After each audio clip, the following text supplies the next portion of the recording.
is the Vintage RPG Podcast, your source for the best in classic and contemporary RPGs. With your hosts, Hambone and Stu. Welcome to the Vintage RPG Podcast, coming at you again from the clubhouse, hidden somewhere in the swamps of New Jersey.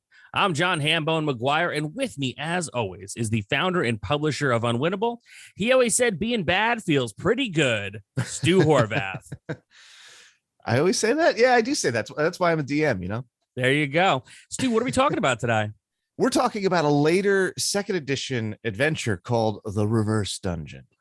Wait, is that the one where you get to play the monsters? That's the one where you get to play the monsters. Oh, hell yeah. That's the reverse. Oh, yeah. I've always been like so fascinated by this. I've never gotten to play it, but man, what a great concept. Yeah, it's super fun. So I don't know, I have this weird relationship with what I think of as the black and red generic second edition D&D. For me, like I really like the reissues of the core books in that skin, that trade dress. But then rapidly, I feel like there's just like a lot of crap was spewed out into that, you know, branding. And it's also the end of the line. Basically, TSR was struggling in the late 90s. They get bought by Wizards of the Coast. Wizards of the Coast kind of like revitalizes things for a little bit under the 2E banner, but like in a way that I don't really love, because a lot of it is sort of revitalizations or repackages or revisitings of earlier classic material. Some of that's fun. Like I like the Paladin and Hell module, for instance, but a lot of it, none of it's very new. And a lot of the game just feels like it's either a kind of like in a holding pattern for 3E or is literally like a dry run for 3E. That's sort of like how I felt about it like 5 years ago. I've kind of warmed up to a lot of like, there's a lot of cool stuff in this moment in time that I kind of miss because I stick my nose up in the air about it. And Reverse Dungeon is definitely one of them. It's got to be one of the last second edition products that they put out. TSR is dead at this point. They've gotten rid of the name. The only branding on the back of this book is Wizards of the Coast. The copyright date is 2000, which is the same year that third edition comes out at that Gen Con. So this came out in the first half of the year 2000. There wasn't a lot of 2E left at that point. And I think that's kind of interesting. And you can kind of see the looming aesthetics of third edition. Wayne Reynolds is the cover artist, and you know he's like the third edition artist as far as I'm concerned. But yeah, so the module itself is exactly what Hambone said. You get to play the monsters. It's written by John Ratliff and Bruce Cordell. The idea is it works in 3 layers. The top layer is a goblin community, which goes out raiding. It attracts the attention of adventurers who come and try and, you know, do adventurer stuff, which is like kill everything. The efforts of the adventurers escalate. Basically, you're kind of punished for your successes. The more adventurers you kill or send back to lick their wounds, the tougher adventurers get sent to kind of like, you know, up the ante. The game assumes that eventually the adventurers are going to penetrate beyond the goblin community. There are rules for upgrading the goblins' player character style with experience levels, which I think is neat. But the second level of the dungeon is a fun house in which you get to play all sorts of classic Abomination style monsters. So like you get to do the team up between the Mind Flayer and the Beholder and fight adventurers. So like as cool as I think that it is that you could like upgrade your goblins and make them into sort of de facto player characters, I mean, I want to play a Beholder. Oh my God. Yeah. I mean, it's ridiculous. And then the third level is like an undead tomb. The wizard who, you know, this is all built in the ruins of a wizard's tower, and the wizard is now a lich. So of course, like you have to have your Tomb of Horrors kind of undead playground kind of thing. And then there's like a little bit of a twist at the end that I won't spoil, but there's a little bit more going on in the ultimate depths of the dungeon, which is pretty cool. So this thing is doing a lot of stuff. It's one of the only times you are intentionally cast as the quote unquote villains. There's a Ken St. Andre game called Monsters that does this. Vampire the Masquerade does it kind of famously. But in D&D, like there's not really, aside of playing an evil character, you know, there's not really the opportunity to play monsters in this context. There's the Humanoids Handbook that gives you the ability to make humanoid monsters into player characters, so you can play like a Gnoll Barbarian or whatever. But playing a Beholder is a lot different from that, I think. And it also kind of scratches at the surface of the failings of the D&D morality system. It acknowledges that it's weird that adventurers go in these places and kill people and monsters, because like in playing them, in casting the players as the monsters, you develop a sympathy, particularly for the goblins. I think it's a little harder to get into the head of a mind flare, you know? Yeah, definitely. And, you know, there's a section at the end about playing the bad guys, Pendix, which sort of like, it's not quite there yet. The realization hasn't entirely struck that maybe the adventurers are always the bad guys, you know? Wow. Gotta love it when D&D gets philosophical. You know, I love this idea. I heard about it. Actually, I own a copy of it. I do own a copy. Me and my buddy George got a horde from a guy who was moving like, at this point, got to be like 10 years ago. And it's definitely still upstairs. Definitely one of the ones I wanted to tackle. But I look at it two ways. I look at it like, oh, man, like I'm a pretty generous DM, but I can imagine like there's like those DMs out there who put their players to the steps, you know, every week, week in and week out. And then like when it's like, oh, now it's your turn to play the monsters and my guys are going to be like all the heroes. You know, there's some people at them tables, man, they're being like, oh my God, now I get to be the turd in the punch bowl. Dibs on the beholder. But I also look at it from the standpoint of a dungeon master where monsters have a lot of things that they can do by and large, you know, especially like when you're looking at 5th edition. But they only have generally like 3 or 4 things you really need to keep track of. Yeah. Whereas when you are playing as a heroic character, and I guess I'll use heroic in quotes now because of that great philosophical point you just made, you got a lot of moving parts there, especially if you're a spellcaster. You got a lot of different spells you can do, a lot of different things you got to worry about, inventory. So you're looking at, you know, running maybe, I don't know, 5. You're running the entire party, and each one has like the special, you know, that things that sets them apart. So for me, it feels like a lot more work for the dungeon master versus like, I'm going to throw some jobbers at you and one bigger dude. They're the fluff. He's the stuff. You know, we can go for the next hour and riff on this versus like, okay, now I have a paladin. I've got a rogue. I've got a cleric. I've got a fighter. I've got like, you know, this other guy who's like multi-class. So with that said, are there like characters pre-generated for the DM to use? And I say this as a person who owns the book. I haven't opened it in years, probably since I bought it. It's still yet to make it to the table for me, but I love the idea of it because, you know, I'm wondering if it's not a thing where there's already things in there, it goes to the DM. The DM has like, you know, champion's advantage in this because they could just make up the most like gnarly dudes at that level to send after you and totally steal the victory away from the players. I mean, D&D stacked that way, right? So like there's a lot of complications, I think, in running this. There are NPC adventurers, and I think that the way they thread this particular needle is that they do not feel like fully fledged player characters. These feel like stat blocks you would come up with or see in an official module for the NPCs, which were always a little bit thinner than a PC, right? Right. More in line with the basic monster template. It's like you get, you know, like the biggest difficulty is the spells for the magic users. But there's just a whole philosophical thing. Like, how do you run this? And the game it guides you through it. But like the DM is used to having the map and not having to like having the sort of the high ground tactical advantage and knowing sort of everything. And instead you're shifting to playing an entire group of adventurers where you don't necessarily know the map. That's true. You don't have that God's eye view of the game anymore, which I think is interesting. And again, as I said, there's lots of guidance for how to do it. And there's also, especially at the goblin levels, the goblins are encouraged to go out and raid the village, which is sort of the inciting incident in all of this. It's a good exercise in role playing in like the psychological sense, you know, where like get out of your actual shoes and put on the other person's shoes and try and see things from their perspective. Yeah, and their perspective is it's time for revenge. It's interesting because, you know, you and I have been running games for years, and when you look at the way things are statted, you know, creatures in Dungeons and Dragons, the Beholder especially, right?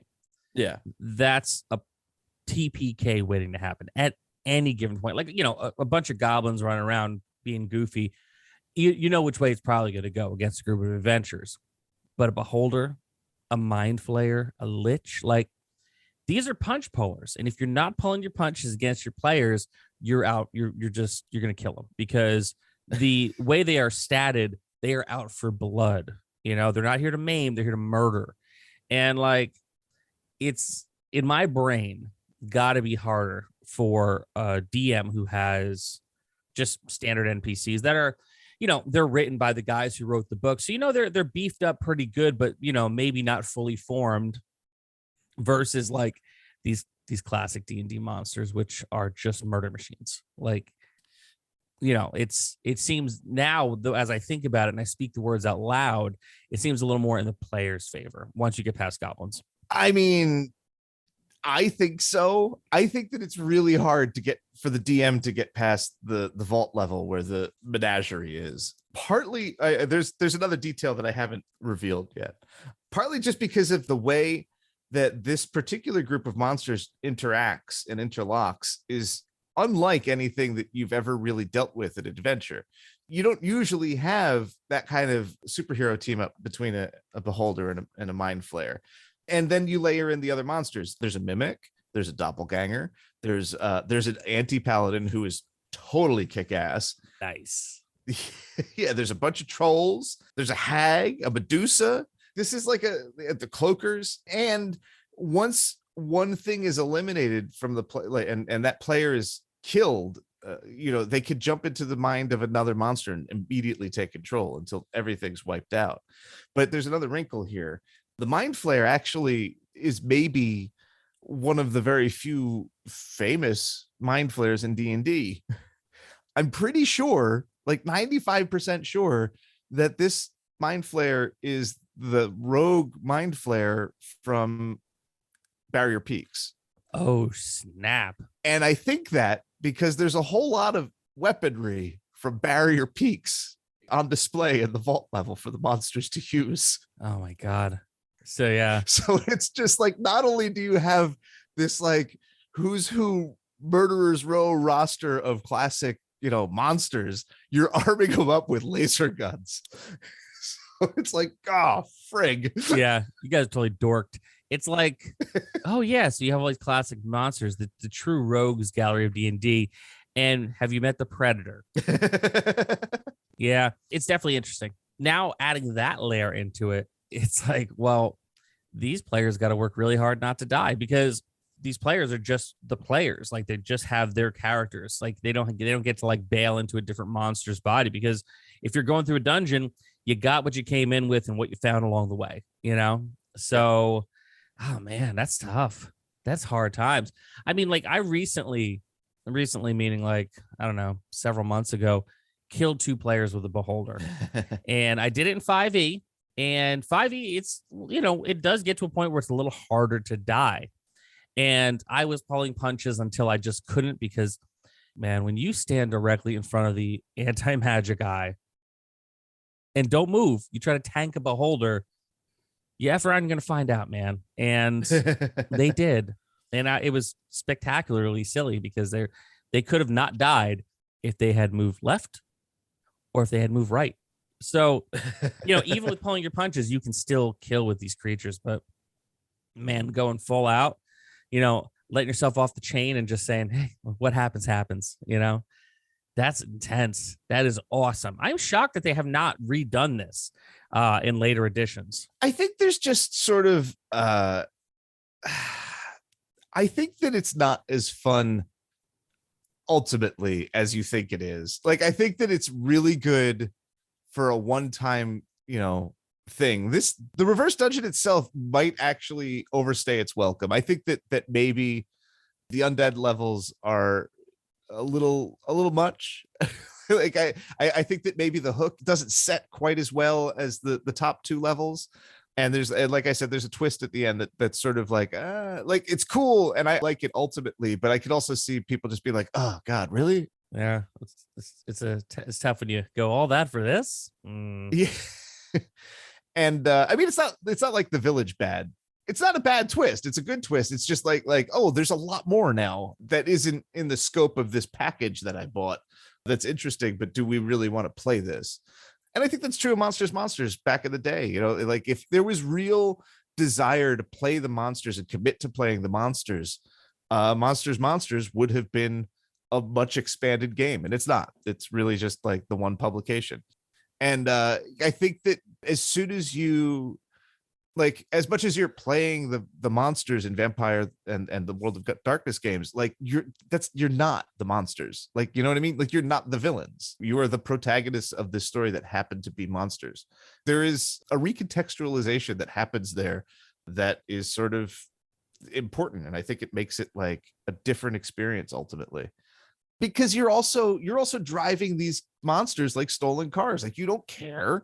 You're playing a beholder. You're gonna like throw that beholder at everything that comes at you with glee until like he explodes, and then you're gonna jump into the body of another monster, right? It's like Grand Theft Auto. This is exactly what it's like. It's like Grand Theft Auto, the video games. Like, there's an overarching story, and periodically you get tired of that story, so you just go on a crime spree and inflict as much mayhem on the city as possible until your character gets killed or arrested. Then you go back to the game. It's like you're blowing off steam for a minute, and you can't play Grand Theft Auto that way. Like, you can, I guess, like there's nothing stopping you, but I don't think anybody does that for extended amounts of time because it gets boring.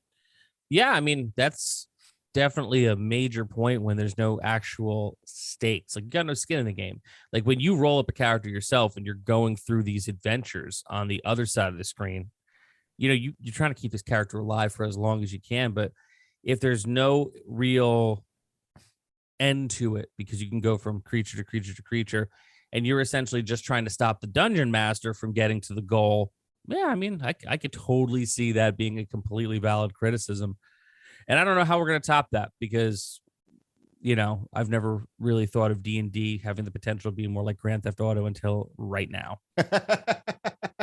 It's good that I accidentally brought up video games, because there's a pretty clear connection to video games here. This is the D&D version of Dungeon Keeper, a 1997 game by Peter Molyneux of Fable fame, in which you do this. It's basically, you are the evil lord. The tagline of the game is "Evil is good."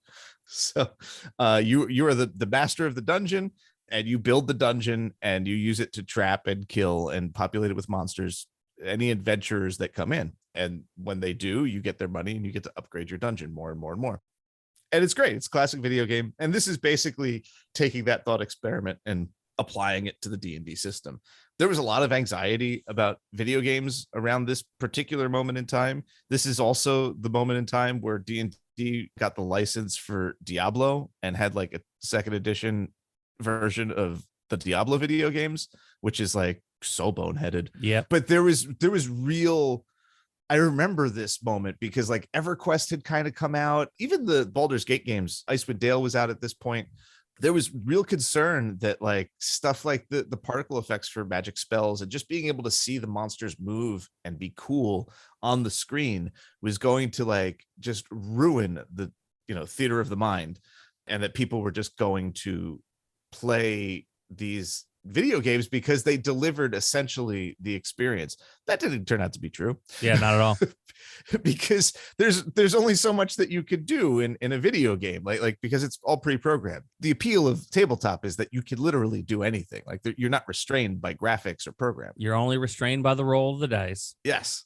And people should have been more sure of themselves, I think, at that point. But I think in general, role-playing is a hobby that is built on a certain amount of insecurity. It's never been taken seriously until, you know, the last 10 years, 15 years.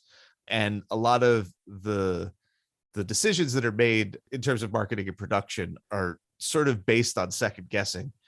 I mean, that's the TSR story, really. It's like, how can we mess up a sure thing? But Reverse Dungeon is an example of like an interesting application of that anxiety about video games. Listen, man, it's completely possible to F up a sure thing. I've seen it happen in real life, and I see it happen again and again and again. It's so dismaying that TSR did it so many times and like failed upwards in a pure microcosm of the American way. The fact that company stayed alive for as long as it did is astounding to me. Hey, man, it's like they always say, if you're going to fail spectacularly. Stu, do you have any final thoughts on the Reverse Dungeon? I 100% think that if you could snag a copy, it's on drive-through, so you could get the PDF. Oh, so yeah, I think that it's on drive-through. One of the main reasons you should try and grab it is because of the interior art. Justine Mara Anderson is a fantastic comic style artist. I love it when comic style art, which is super clean, and heavy black lines, is applied to D&D art. It just doesn't seem to happen all that often. It's one of the appeals for Greg Irons in the coloring album from '79 is just that it's just so strikingly clean and bold. And the same thing is true here. It's awesome to see somebody, just a completely different set of monster interpretations. That's one of the really great things about D&D and its longevity, is that we've gotten to see lots of different takes on the monsters, and Justine's are great. And I think weird coincidence, I think Justine is a teacher, former teacher of Sally's. Really? Yeah. No kidding. Yeah. Figure that out. We'll talk about it next episode. Yeah, definitely.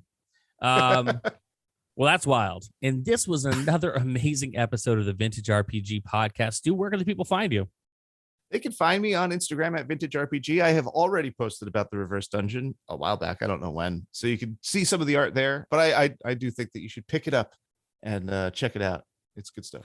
Very cool. And Stu, what is the name of your book? Yeah, I always got to think about it now because it really is in my heart, tentatively titled Experience Points, and it will be for all time, no matter how much I say it isn't. The name of the book is Monsters, Aliens, and Holes in the Ground, a guide to tabletop role-playing from Dungeons & Dragons to Mothership. Those breathy pauses are me trying to remember what the rest of the title is. I mean, look, after I've called it tentatively titled Experience Points for like over a year, like it's hard to get it out of my brain.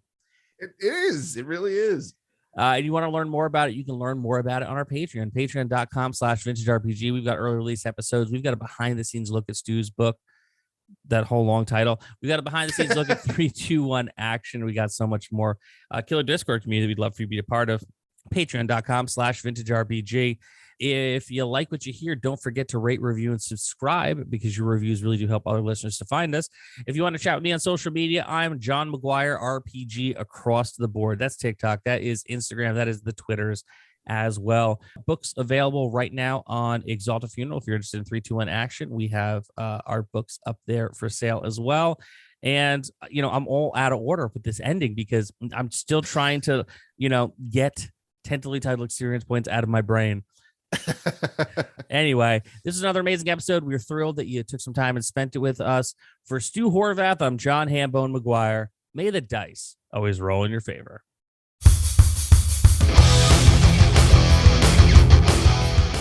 Thanks for listening. Don't forget to like, review, and subscribe to the podcast. Every review helps other listeners to find us. The Vintage RPG Podcast is a ham-fisted production. Music by Dego West. Art by Schaefer Brown. If you like the podcast, you should also consider becoming a patron at patreon.com.